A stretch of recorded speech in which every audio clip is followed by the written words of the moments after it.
flooring natin is support,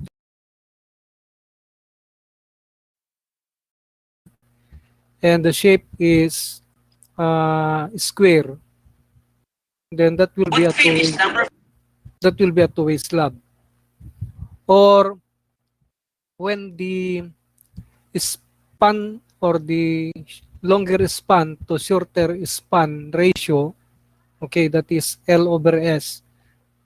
The longer span to shorter span ratio is less than or equal to 2.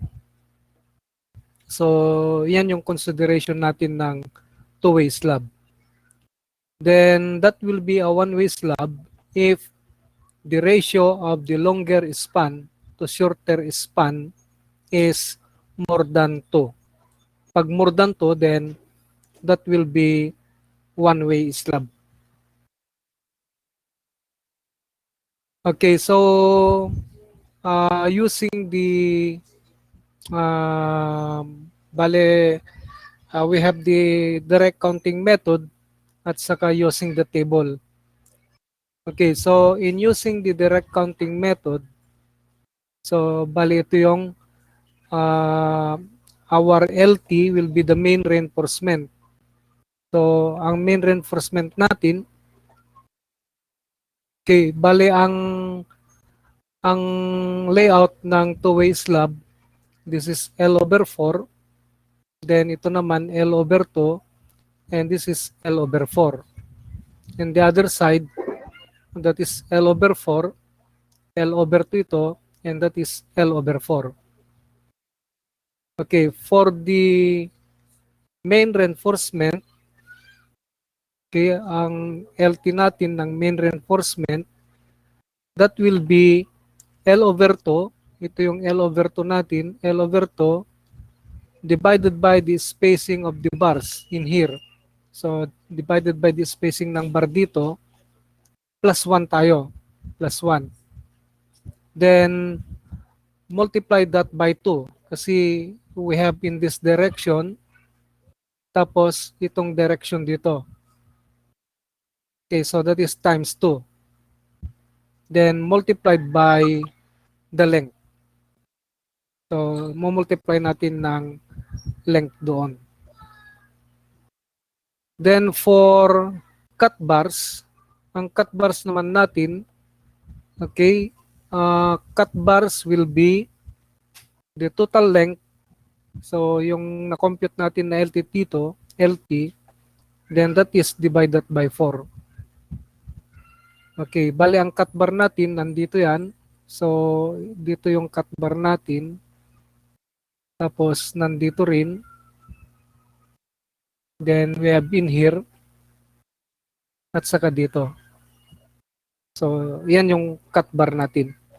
And that will be the one that is being determined here, that is LT, then divide that by 4. Then, yung temperature bars, ang temperature bars natin, it will be spaced at temperature bars, okay, dito, okay, dito, plus dito, then we have in here, then we have also here. Okay, bali apat, 1, 2, 3, and 4.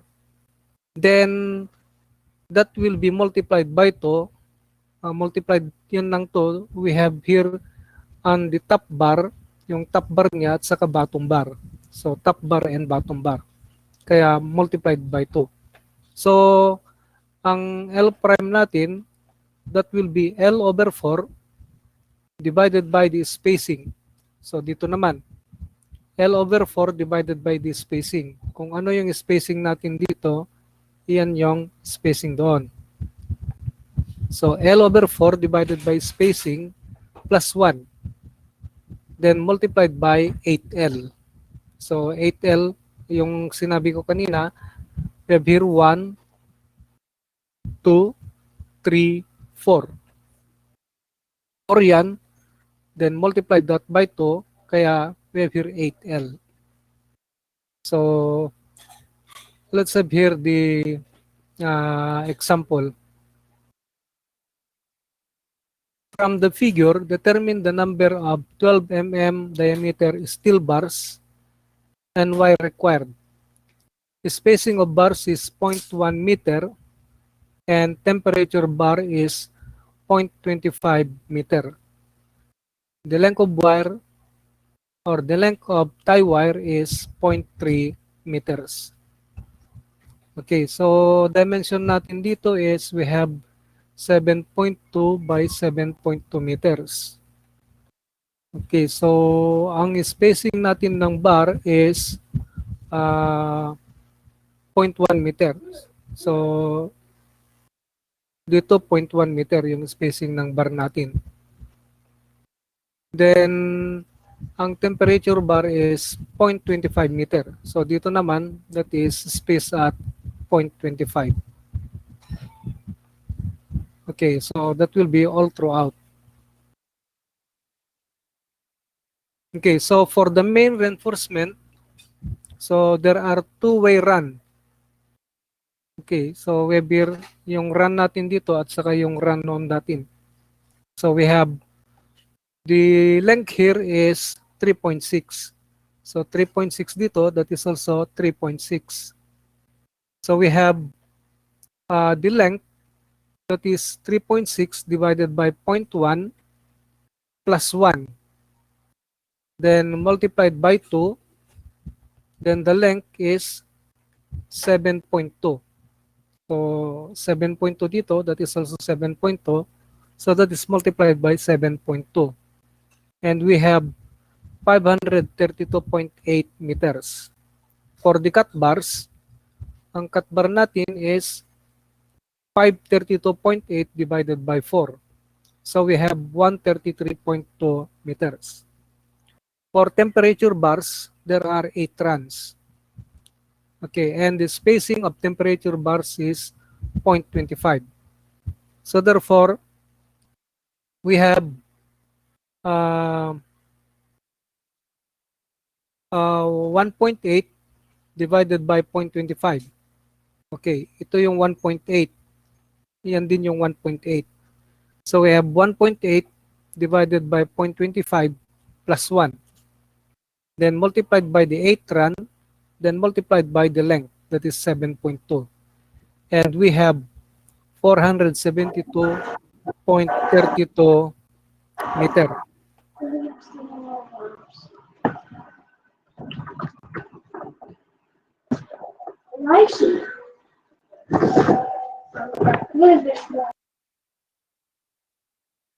Okay, so we have 472.32 meters. Then the total length of the 12 mm bars is 532.8. So ayan siya. Plus 133.2. Ito naman. Plus 472.32. And we have 1138.32 meters. So if we use 7.5 meters length of the bar, bali i-divide natin yan ng 7.5. So 151 or 1138.32 divided by 7.5, we have 151.776, or that is about 152 pieces. So 152 pieces ang kailangan natin na bar doon. Pero take note that dito hindi pa included yung bent up and hooks. Okay, so hindi pa siya included dito. Okay, by the area method, okay, we have here the quantity of steel bars and tie wires on a two-way reinforced concrete slab. Okay, so bar spacing, we have 0.1, ito yan. And we have the length of the bars, if that is 5 meter length, So 4.953, and ang kadalasan na size of bar natin dito will be the 6 meters. Pero ang length ng bar natin na ginamit natin dito is 7.5. So we have to use this one if the spacing is 0.1 meter or 10 centimeter. So we have 3.05. Okay, so dito we get the area. The area is 7.2 by 7.2. And yung area natin is 7.2 times 7.2. We have 51.84 meter square. Then referring to table 3.9, ito yung 3.9 natin, if the length of the bar is 7.5 and the spacing is 0.1, then we have 3.05. So we multiply that by the area, 51.84 multiplied by 3.05, and we have 158 pieces of 12 mm diameter bar. And dito, sa table na ito, kasali na yung bent at saka hook natin. So take note on the difference. Ang difference natin dito is 152. We have the result here is 152, while the other one is 158. So 158 minus 152, that is 6. 6 yung difference nila na bakal. Then if you have to compute the percentage of 152, so 6 divided by 152, that is about 0.04. So 0.04 yung discrepancy natin dito. So therefore, we can get that to compensate for the bent up at saka yung hook natin, we can supply 0.5%. So 0.5%, that is 0.05. Okay, so yung 152, then multiply that by 1.05, and the result now is 159. Okay, so ganun dapat yung gawin natin dito. So this is for hindi pa kasali dito yung bent up at saka hook natin. While in this one, kasali na yung bent up at saka hook. Then for the tie wires, ang tie wire naman natin dito is this is for the 25 centimeter and this is for the 30 centimeter. Okay, so for the tie wires, we have 51.84, yan yung area. Then multiply that by 0.437, and the result is 22.65, say 23 kilogram. Okay, so ganyan lang yung process natin in estimating for the two-way slab. For the one-way slab, mas madali. Kasi ang one-way slab, titingnan lang natin yung, okay, pag one-way slab, isang direction lang yung reinforcement natin. So halimbawa, ito yung longer span. So yung shorter span, yan yung main reinforcement. Then along the longer span, that will be for the temperature bar. Okay, so just divide the dimension with the spacing on the dito sa longer span, then multiplied by the length on the shorter span, then that will be the total length of the bar. Then divide that by the commercial size of the bar, then iyan na yung pieces ng bar natin. For the temperature bar, ito naman yung temperature bar natin. So, divide that by the spacing on the short direction, then multiplied by the length of the bar along the long direction, then that will be the total pieces or total length of bar in meter. Then divide that by the commercial length of the bar. So that will be now the number of pieces of the bar. Okay, so I think we don't have too much discussion in here. Okay, meron naman tayong table dito. You can always refer on the table.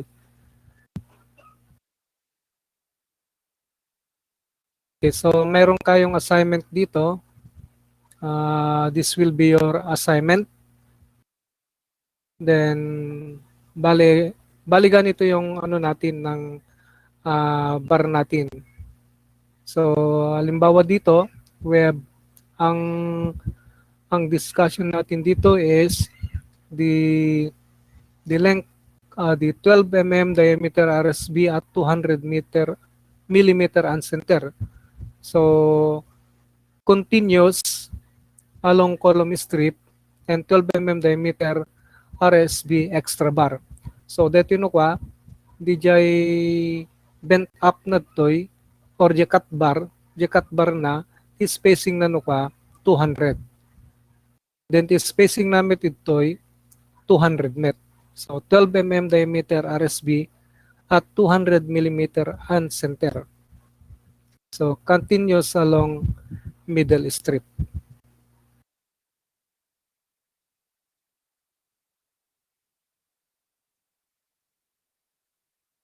Okay, so any question on the two-way slab?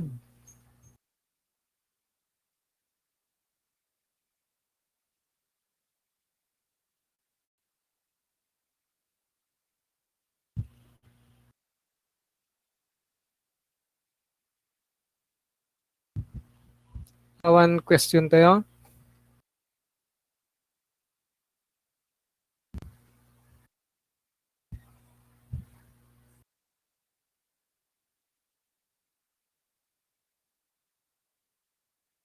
Okay, so I will now get your attendance.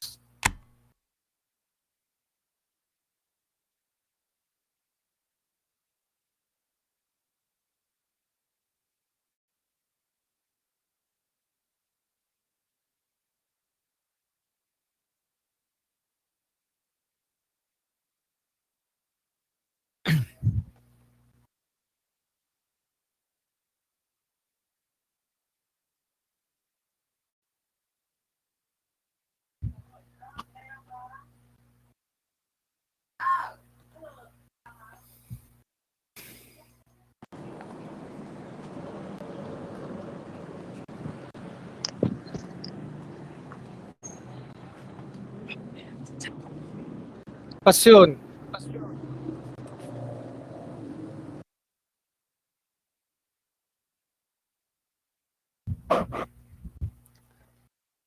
Agbayani. Awan ni Agbayani.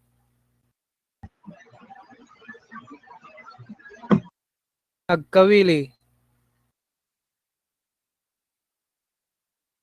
Andres. Present, sir. Antonio. Present, sir. Ballesteros. Present, sir. Kakao. Sir. Kachero. Kachero Ian. Present, sir. Present, sir. Kachero Joel. Kalautit. Corpus Ira.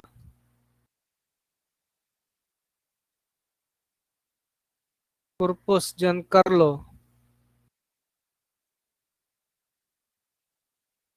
Tunak. Sir. Duldulaw.